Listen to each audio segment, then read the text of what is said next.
Hey guys, today I'm going to be showing you how to set up the Hardwire Kit for this Rove Dash Cam. Now, not all dash cams are the same, and Rove does have a couple of different versions, so make sure you're getting the right one.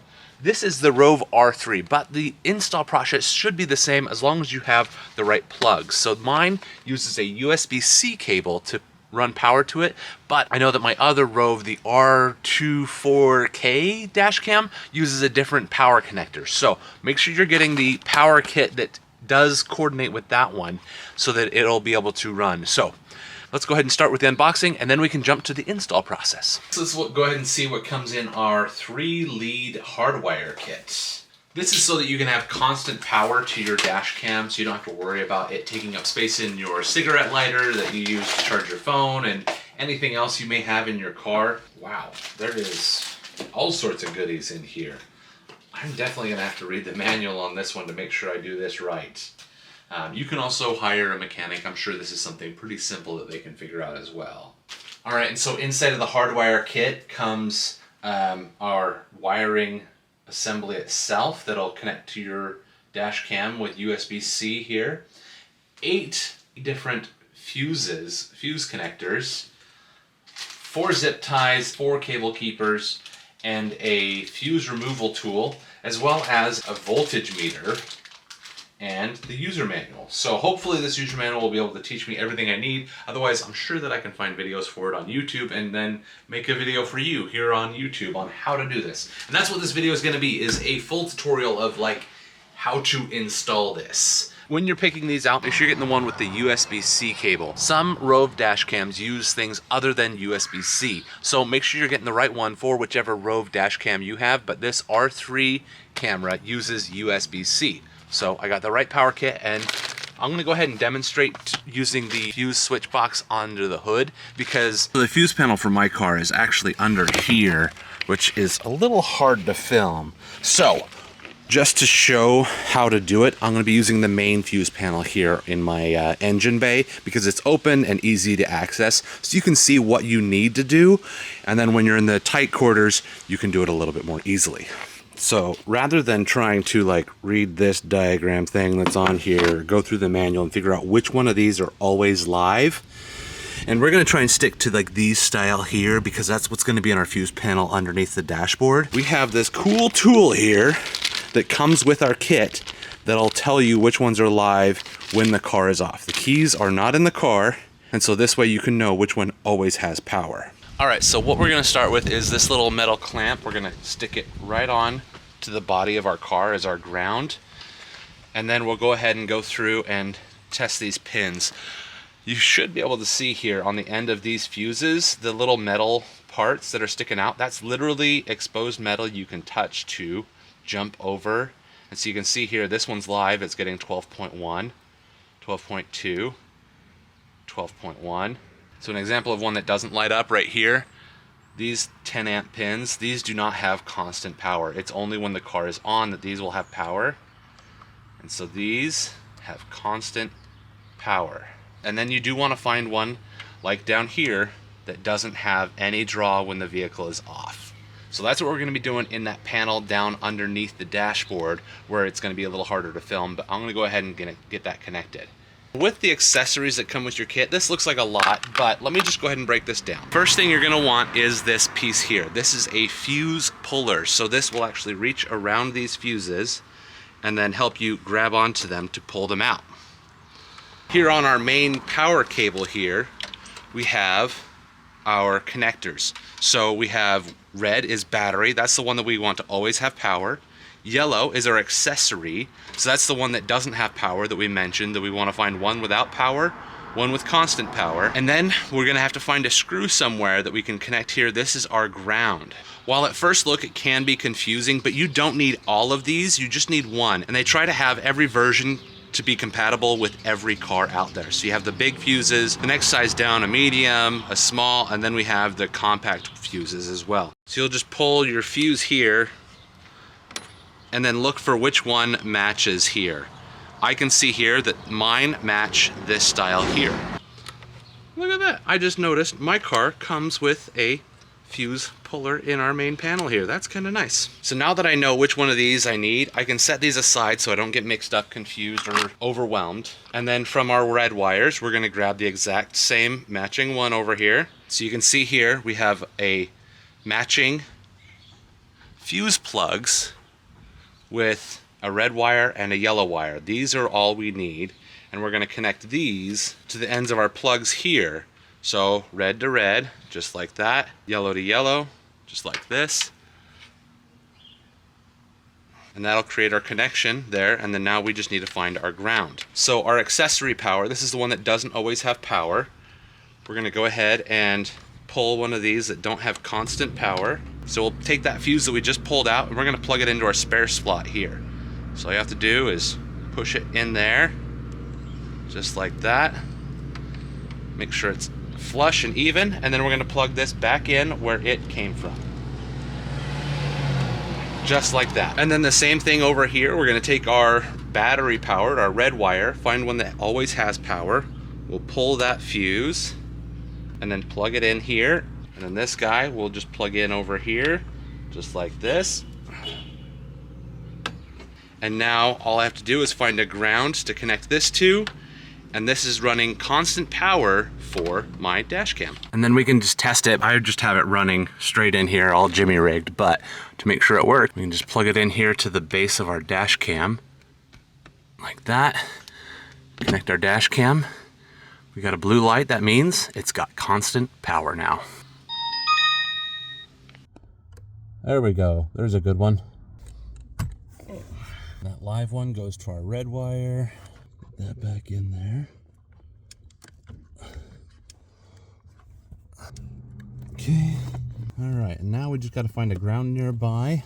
All right, and I got my ground connected right there. And it's all hooked up. Now I just got to do some tidying of these wires and run them up into my dash cam. This does come with zip ties and cable clips so that you can tidy all of these wires up and run them up here to our dash cam. The next thing we want to pay attention to here is our little inverter brick or whatever this might be. This guy kind of explains everything. So we got, you know, red is our constant power, black is the ground, yellow is the accessory power, and it says we pull 5 volts at 2 amps. And then over here we can see battery drain protection starting at, and so depending on what power we're getting, so it's got the 24 volt and whatnot. So if you're a trucker and you got this up, you can use this one for your semi trucks, or for a regular car we have our cutoffs. If you wanted to cut off at 11.8 volts, 12 volts, 12.2, or 12.4. So mine is set to 11.8. If that does leave us stranded somewhere, we can bump that up for future, but I think we're gonna leave it right where it is for now. All the way to the left at 11.8 volts. All right, it's a little hard to see in here, so I'm sorry if the exposure is weird, but so this is our fuse panel where everything is connected. You can maybe see my fingers here. Everything's connected down here to this yellow block here, and then I just have all the power coming up here, and then I just have a little piece of plastic here that's going to be perfect for our little power management block. So I'm just going to go ahead and peel off this 3M sticker here. There we go. And I'm going to adhere this right here where we can access all of our switches. Toyota didn't even know when they were putting that there. That was going to be perfect for what we need here. Let me bring it in closer so you can see. You can see a little bit better there now. So there's just this little like piece of plastic that was sticking up, and this is going to be perfect for our little battery management block here. It's got our power cutoff, it's got our parking mode switch, all of the things we need to access on this guy will be just right behind this panel. And just like how we installed our power cord going up this guy here through the headliner, we're just going to come the exact opposite side. It's the exact same process to connect it here.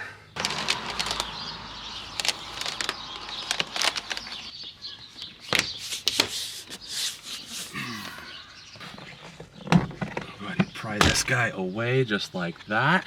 So we're gonna go ahead and run our cable in behind our plastic cover here.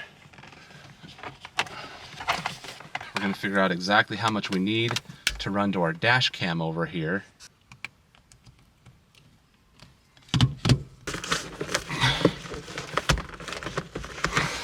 Recording started. There's probably 100 different ways you can do this, but I've gone ahead and pulled this guy away, and then our extra, I've actually just bundled it up right here, because there's a whole bunch of extra space down here where our airbag stops. And I can just tuck all of our cord in here,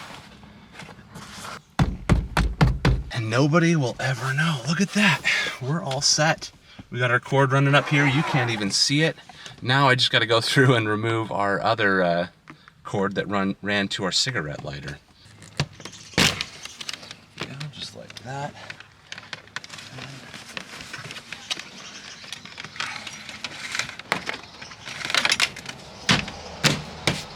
All right, so now we're gonna run into an issue where this guy will be always recording because it has constant power. So we're gonna have to go in here to our settings and fix that so that it knows that it has the accessory and always power. So if we go recording stopped. Video settings. Settings.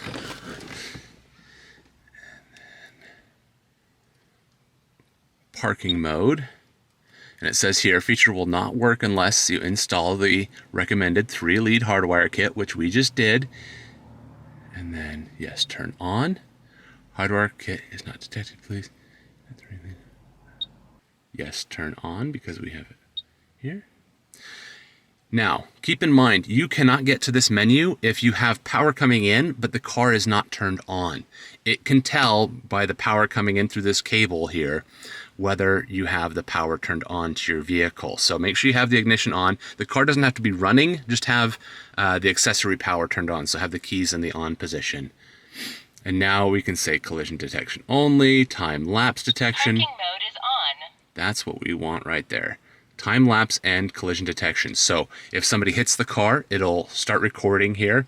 But also it's going to record a time-lapse always. So if somebody bumps into the car or something does happen, but it doesn't set off our G sensor because it wasn't enough force, it still captures all of that on the dash cam in a quick time lapse. And then if you want the parking mode to only work for so long, we can say parking mode timeout.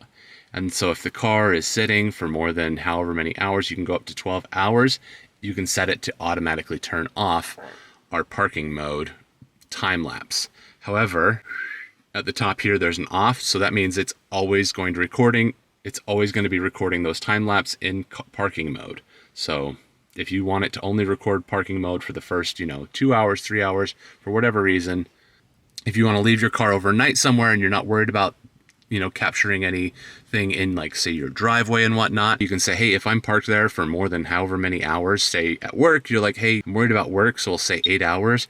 But if we're not worried about, like, at home, we'll say, after 8 hours, it'll stop recording. You can set all those settings per your preferences, but I'm going to go ahead and have this always on. Video mode. And now you have your parking mode set up. Started. And then if we turn off our ignition, it's switching from our accessory power to the battery power. Parking mode. Recording stopped. There we go. Time-lapse recording started. Turning off parking mode. Recording stopped. This thing talks way too much. Telling me every little thing she's doing. Let's go ahead and go into our settings and turn that off. Video settings. System settings. Oh my heavens.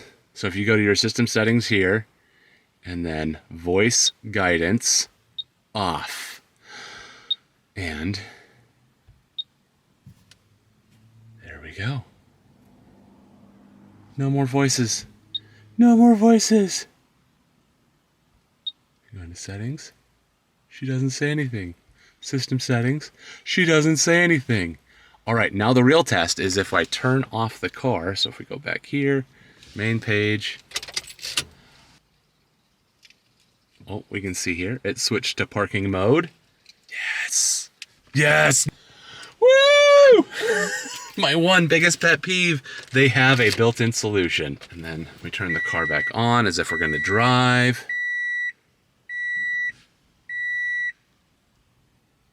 And you can see here, we got 7 seconds. It's now recording a regular video. Yes! Yes! Oh, what a relief. This is gonna be so nice. So The Hardwire Kit was a little intimidating to get started, but once you kind of jump into it, it's a lot easier once you can kind of like, okay, I don't need all of these extra wires that it shows here that it comes with, because it's compatible with like every car on the market, and so it has to have fuses for all those cars. Once you can match like, hey, these are what my fuses look like to this, then you're good to go. It's a lot simpler. You just plug those in, and then you just plug in those 3 pieces, and it's like ready to run in. Honestly, I wish I'd done this earlier on my other dash cams. Like, this is so easy. And then if you're getting the Hardwire Kit because you just don't want exposed wires in your car, you want the charging ports back, or whatever it might be, that is totally a great option. Just keep in mind, you want to flip the switch on here. There is a switch on the side that says parking mode switch, and then you have like the default to where it'll record in parking mode. You flip it over, and then it won't draw power from your battery when your vehicle is parked. It only gives power to your camera when you're driving. If you have questions about this or anything I've talked about in this video, please don't hesitate to leave those in the comments below. And if you too think that the Rove R3 Dash Cam is right for you, I will have Amazon affiliate links down in the description of this video. I am an Amazon affiliate, so using those links do help to support this channel with no additional cost to you. So go ahead and click those links and do your Amazon shopping from there. Thank you so much for your support. If you enjoyed this video and you found it valuable, please consider subscribing. Thank you so much for watching. I'll see you guys in the next one.